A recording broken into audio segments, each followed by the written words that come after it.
కూటమి ప్రభుత్వంలోనే అభివృద్ధికి మార్గాలు ఏర్పడ్డాయని రాష్ట్ర రోడ్లు, భవనాలు, మౌలిక సదుపాయాల శాఖ మంత్రి బీసీ జనార్దన్ రెడ్డి అన్నారు.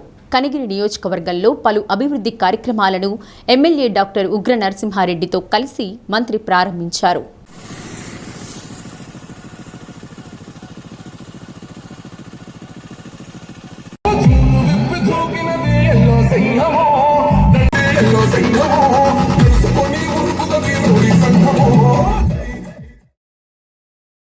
ఊళ్లపాలెం నుంచి వేములపాడు రోడ్డులోని కనిగిరి ఏబీఆర్ కాలేజ్ నుండి చింతలపాలెం పెట్రోల్ బంకు వరకు తార్ రోడ్డుతో పాటు అక్కడి నుండి ఆర్టీసీ డిపో డౌన్ వరకు సిమెంట్ రోడ్డు పనులు చేపట్టనున్నారు.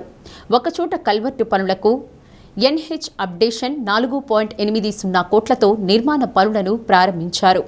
పామూరు రోడ్డులోని ప్రభుత్వ డిగ్రీ కళాశాలలో ప్రస్తుతం ఉన్న భవనాల మరమ్మతులు, అదనపు తరగతి గదుల భవనాలైన 2 బ్లాక్లను ప్రధానమంత్రి పీఎం ఉషా పథకం కింద 4.90 కోట్లతో చేపట్టిన పనులు, మండల పరిధిలోని నేలటూరి గొల్లపల్లి గ్రామంలో కొత్తూరు ఎస్సీ కాలనీల్లో 2.15 కోట్ల వ్యయంతో నిర్మించిన పనులు, వెలింగండ్ల మండలంలో 3.70 కోట్లతో నిర్మించిన గన్నవరం బ్రిడ్జిని ప్రారంభించారు.